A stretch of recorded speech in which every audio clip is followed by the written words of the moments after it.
Bueno, y seguimos con la revisión del Plan Nacional de Desarrollo. Tiene pues distintos ejes. Yo le agradezco muchísimo al doctor Gonzalo Hernández de Conal, es el secretario ejecutivo de Coneval, que nos haya aceptado esta invitación para hablar precisamente de este tema. Doctor, ¿cómo estás? Leonardo, ¿cómo estás? Qué gusto. Oye, pues este eje del desarrollo, del bienestar, plantea efectivamente en el Plan Nacional de Desarrollo este tema del ejercicio efectivo de derechos, plantea una reducción de la desigualdad, plantea una serie de indicadores fuertes, ¿no? O sea, audaces sobre reducción de la pobreza y todo este tema de reducir vulnerabilidades.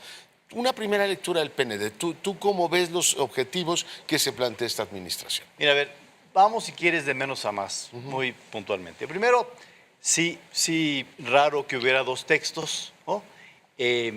Yo creo que eso se tiene que mejorar, porque si bien es cierto que uno para gobernar requiere el ímpetu y la narrativa, el presidente ganó por su narrativa, ¿no?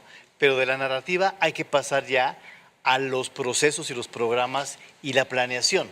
¿Te refieres dos textos? Uno al que está en la Gaceta Parlamentaria con objetivos y números. Exacto. Y el otro el que ha circulado ampliamente. En fin. Entonces ahí yo cuidaría mucho que el Plan Nacional final tenga algo mucho más homogéneo, porque realmente Hacienda trabajó, yo creo que muy bien en el texto segundo, en el texto que tiene objetivos y tiene diagnóstico y tiene metas. Hacienda y las dependencias trabajaron muy bien en ese proceso, me consta. Hay diagnósticos, hay números, se utilizó información, por ejemplo, del Coneval, eso me parece muy bien. Por ejemplo, línea base, o sea, número de personas que salen de la pobreza, citando a Coneval, ellos esperan que en 6 años haya 20 millones menos, ¿no? Entonces ese es el tipo de cosas que existen como objetivos, como metas. Habrá que ver si son metas realistas o no, pero está ese conjunto de cosas. 5 millones salen de la extrema pobreza. Así es. También citando a Coneval, ¿no? Se toman los números del INEGI, de Coneval, de todos los ámbitos que generan información. Entonces, es un documento que tiene diagnóstico, que tiene información, que tiene elementos que vale destacar. Si uno revisa, Leonardo, los objetivos de los 3 ejes principales: garantizar construcción de paz, ejercicio de derechos, gobernabilidad, derechos garantizados sociales, desigualdad, incremento en la productividad. Si uno lee esos objetivos, me parece que son objetivos importantes. Si alguien me dice, oye, yo voy a gobernar para mejorar eso, a mí me daría mucho gusto. Claro. Y por supuesto, son los centrales, ¿no?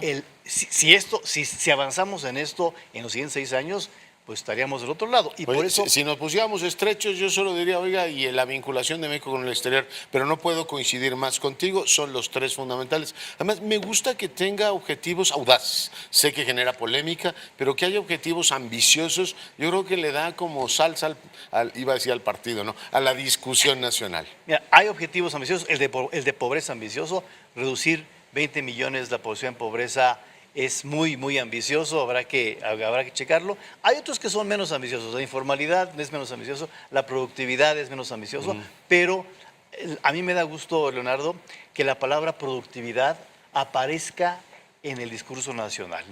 Me parece que había estado perdida antes y se recupera en el texto principal, déjame llamar así de Hacienda. Sí.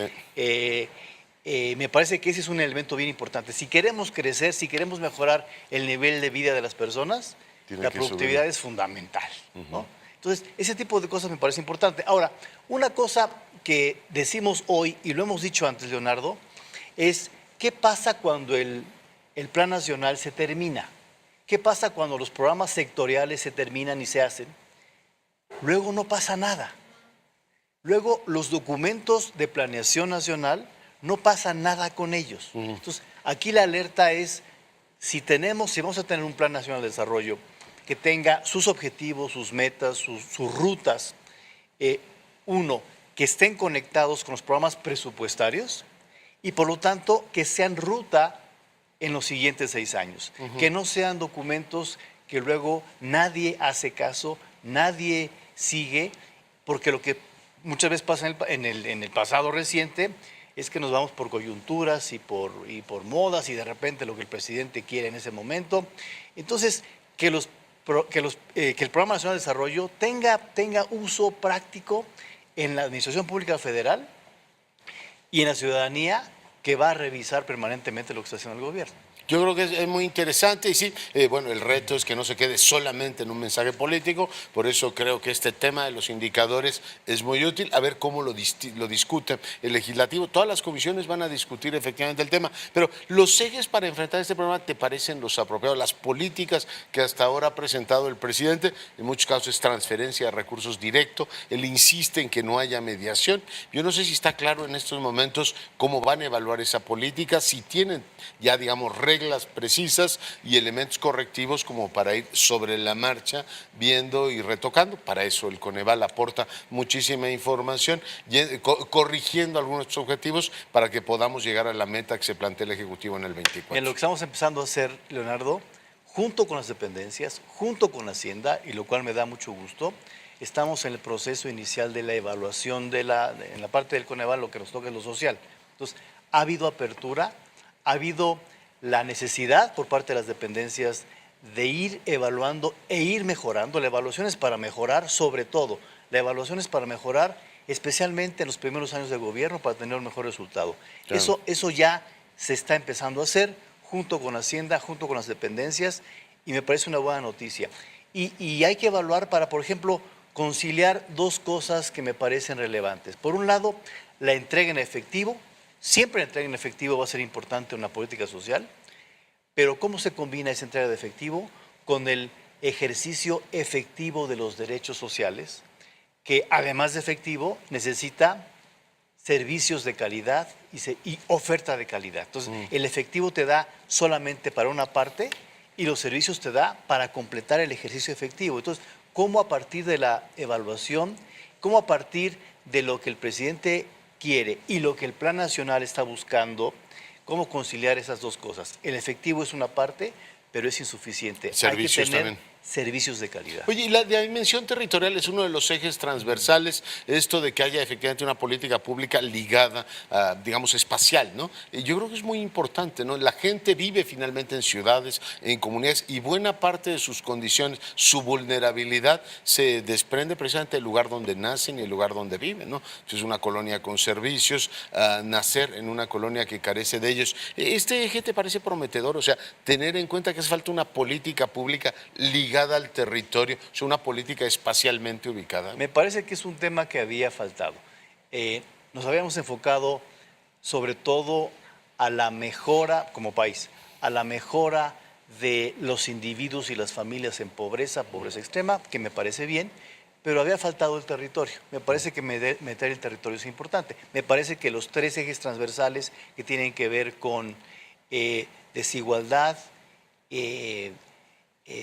no discriminación, que tienen que ver con corrupción y que tienen que ver con territorio y el ámbito sustentable, me parecen adecuados. Insisto, el ejercicio que hizo Hacienda junto con las dependencias, porque me consta que se hizo, es un buen ejercicio. Se puede mejorar, se pueden mejorar las metas, se pueden mejorar algunos indicadores, hay cosas que se pueden mejorar, pero ese ejercicio me parece importante.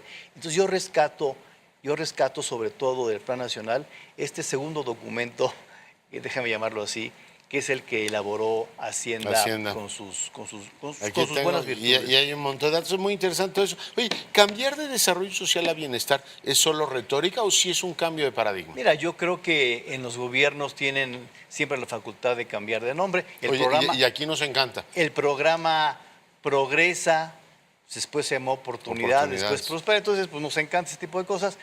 Pero a veces dicen, es un cambio de paradigma. Yo creo que, por ejemplo, en el caso de bienestar, está bien, nada más me parece importante tratar de aterrizar qué vamos a entender por bienestar, ¿no? Me parece que esa parte hay que afinar a mejor. Bienestar va a ser ingreso, bienestar va a ser desigualdad, bienestar va a ser acceso efectivo a los derechos. Entonces me parece que el gobierno necesita definirnos mejor qué es bienestar. Los cambios pues, siempre serán bienvenidos en tanto la gente los entienda mejor. Oye, tradicionalmente el tema del bienestar arrancaba con sacar a la gente de la pobreza, ahora abre con reducción de las desigualdades. No es lo mismo, ¿verdad? No es lo mismo. Y me parece, cuando a mí me ha preguntado, Leonardo, ¿qué prefieres, reducir la pobreza o reducir las desigualdades? ¿Qué prefiere el doctor? Yo prefiero las desigualdades. Mira. Me parece que si uno busca que los mexicanos tengamos igualdad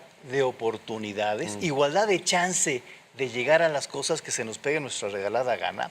Si alguien quisiera ser presidente de la República, si alguien quiere ser gerente de una empresa, si alguien quiere ser lo que quiera, hoy por hoy las desigualdades están presentes. Una mujer indígena difícilmente la podemos ver en esos ámbitos que los que estamos aquí podemos acudir fácilmente.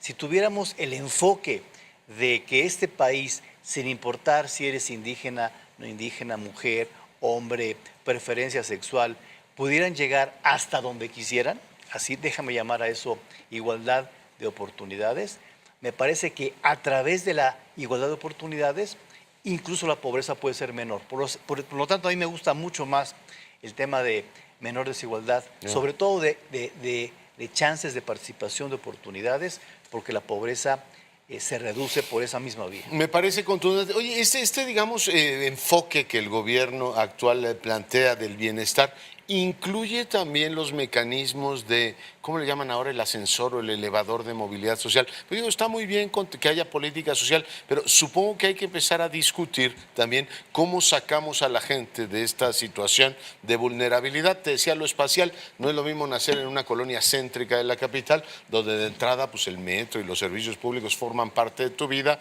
a nacer en Nezahualcóyotl o en Iztapalapa, donde dicen, oiga, el metro por aquí no ha pasado tan importante, señor, y tampoco tengo esperanza que en los próximos 30 años pase. O sea, desde el acceso al transporte público hasta todo lo demás. Pero, por ejemplo, ligarlo al tema educativo, decir, oiga, el mejor elevador de movilidad social es tener una buena educación. Vamos avanzando un paradigma en donde no solamente le pongo yo una etiqueta a alguien y le digo, usted es pobre y entonces yo le voy a dar dinero, usted es vulnerable y entonces yo le voy a dar dinero, a decir, yo le voy a ofrecer un entorno de servicios públicos para que su hijo deje de ser pobre. Digamos, ¿vamos ligando los dos niveles o siguen siendo dos eslabones separados de la acción gubernamental? Yo reforzaría esa parte, porque hasta hoy el tema central de la pobreza es hagamos cosas para que la población deje de ser pobre. Está bien, la historia del país no debe quedarse ahí, como decíamos hace rato. Hoy por hoy las mujeres indígenas seguramente están mejor que hace 15 años porque tienen un piso firme, van a la escuela más años. Entonces, si uno mide, eso sucede. Pero las brechas siguen estando ahí. Claro. La brecha entre esa mujer indígena que nació en Chenaló y a lo mejor nuestros familiares, pues sigue siendo alta y ha crecido. Y tendrá hijos que vivan más o menos igual que ella, ¿no? Seguramente. Entonces, el Plan Nacional menciona y cita al Centro Espinosa Iglesias, que habla sobre movilidad social, y la movilidad social está muy ligada al tema de igualdad de oportunidades. Entonces, no solamente es que la población deje de ser estadísticamente pobre, sino que esa persona, insisto, pueda llegar a tan alto como quiera, tan alto como queremos todos ser. Hoy por hoy los hombres no indígenas urbanos, hoy por hoy y por siempre, hemos sido el grupo que más se ha beneficiado en cualquier actividad económica, política y social. Hombres no indígenas urbanos. Cuando veamos a mujeres indígenas rurales en las mismas actividades que tú y que yo, en las mismas actividades que quien nos escucha, en ese momento tendríamos un país con igualdades y con ascensos sociales históricos. Eso es lo que queremos. Que nos surge porque el que nace pobre en este país muere pobre, ¿eh? Así es, la movilidad es muy baja. Mi querido doctor, no sabes cuánto te agradezco que hayas venido. Muchísimas gracias, Leonardo. El secretario ejecutivo del Coneval para Fortuna Nuestra, hoy conversando sobre este Plan Nacional de Desarrollo.